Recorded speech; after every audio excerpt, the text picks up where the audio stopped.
यात्री मंडल राम का समस्त देशवासियों को सादर प्रणाम स्वीकार हो। दोस्तों, जैसा कि हमने बताया कि आज 3 अप्रैल 2004 का समय है।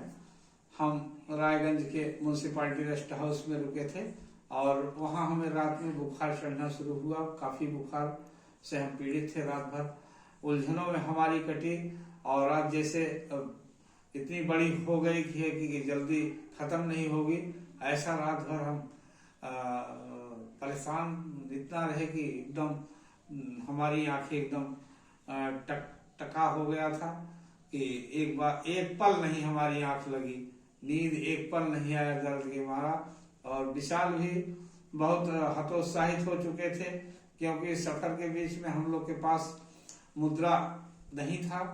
अब हम लोग अपना ना कहीं खा सकते हैं ना कुछ कर सकते हैं। ओनली हम लोगों ने हेल्पिंग नेचर पे यात्रा कर रहे हैं। दोस्तों, हम लोग इतना पैसा धनवान भी नहीं थे कि इतना पैसा लेकर के हम लोग चले या किसी से मांग सके। और हम लोग दोस्तों हेल्पिंग नेचर पे सिर्फ ये यात्रा का शुरू किया था और हमारी यात्रा आज हेल्पिंग नेचर पर यहाँ तक पहुंची है। और हम वहां से किसी प्रकार से सुबह डॉर्मेट्री से कांपते हुए निकले फीवर में और डीएम साहब के यहाँ गए। वहां के जिलाधिकारी श्री मनीष कुमार जैन थे, जिन्होंने हम लोग को पता चला कि वो नाश्ता कर रहे हैं, तो वो जाइए डीएम साहब से मिल लीजिए। तो हम लोग वहां से एडीएम साहब के पास गए। वहां पुनीत कुमार यादव एडीएम थे उस समय। तो वो भी 2 घंटे के बाद निकले और इसके बाद वहां जबकि हमको बुखार से उल्टियां भी कई हुई, उनके घर ही पे 2 बार 3 बार उल्टियां हमने की, इतना फीवर काफी हो गया था। और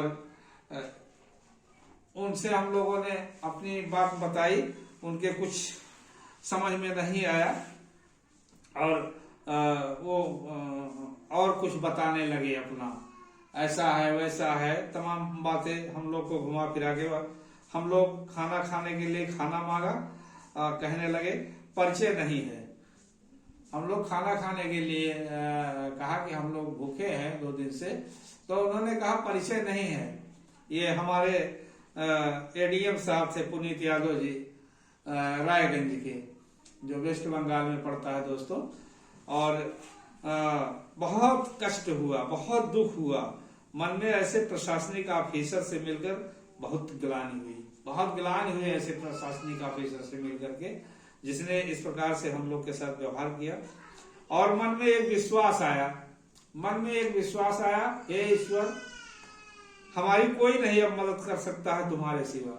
ये हम लोग के मन में एक विश्वास आया कि अब कोई नहीं कर सकता है, तुम ही हमारी यात्रा को आगे बढ़ा सकते हो। और हम लोग दोस्तों वहां से चल दिए। यदि किस्मत में मौत होगा तो इसी बहाने से हम लोग मर जाएंगे, तो कोई रोक नहीं सकता। हम वहां से दोस्तों रायगंज से 70 किलोमीटर बिना खाए पिए हम लोगों ने एक चाय पी करके साइकिल चला करके दोस्तों हम लोग आपका पहुंच जाते हैं। एक आता है जगह, कौन सी जगह आती है, मालदा में हम लोग पहुंच जाते हैं दोस्तों। जो 70 किलोमीटर वहां से है रायगंज से दूरी। और वहां के पीएस में पहुंचते हैं तो उसने तो जैसे भिखारी जैसा व्यवहार किया वहां का इंस्पेक्टर ने। वो भी 1-1.5 घंटे के बाद हम लोग को वहां, एक तो बुखार से तबीयत खराब थी, एकदम तप रहे थे फीवर से, बहुत तबीयत खराब थी। यही पैरासीटामोल वगैरह 2-4-10 रुपए की दवा लेकर खा लिया करते थे। और लेकिन फीवर चढ़ जाता था थोड़ी देर के बाद।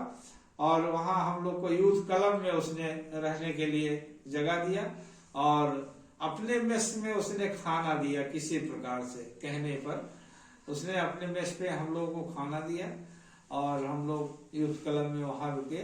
वहां यूथ क्लब का कोई मेंबर हम लोग से बात नहीं किया। वहां वो लोग शराब की पार्टी किया और रात भर उछले कूदे नाचे और हम लोग की तरफ कोई नजर नहीं।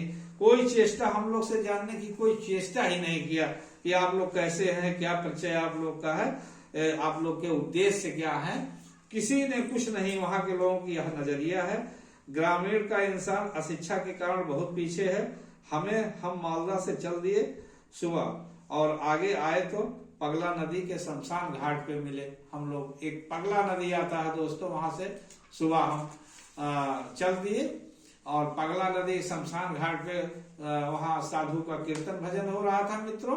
तो हम लोगों ने कहा कि यहाँ चलते हैं, भंडारा हो रहा था, यहाँ हम लोग को भोजन की व्यवस्था हो जाएगी। तो हम लोग दोस्तों सिर्फ भोजन के लिए वहां गया तो वहां के साधु ने कहा ठीक है आप लोग रहिए और नहा धो लीजिए। तो हम लोग वहां पगला नदी में जाकर कपड़े वपड़े भी धुले और अपना नहाए। इसके बाद आए तो भूख से खाना वाना अच्छा नहीं लगा, ज्यादा कुछ नहीं खाया। और वहां के जो साधु संत थे वो बहुत क्रूर टाइप के थे। उनका जब सब लोग वहां से चले गए, जो कीर्तन वाले आए थे बाहर से, वो सब चले गए अपना वहां पूजा पाठ करके, तो अकेले वो साधु लोग हम लोग को डरावना दृष्टि से देखने लगे।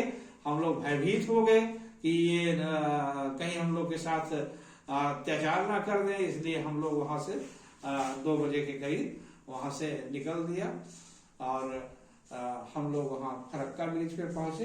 फरक्का बीच पे दोस्तों कुछ लोग हमें मिले जो 20 रुपए का हम लोग को वहां दिए। फरक्का बीच पे रेल का पुल है तो उस पे चलने वाले हम लोग को 20 रुपया दिए, मिस्त्री जो होते हैं काम करने वाले।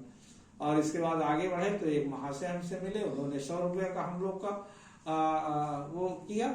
और आगे चल करके एक ऐसे होटल टाइप का छोटा सा आता है ग्रामीण होटल, उस पे हम लोग वहां रात रुके उस होटल पे और वहीं हम लोग विश्राम किए।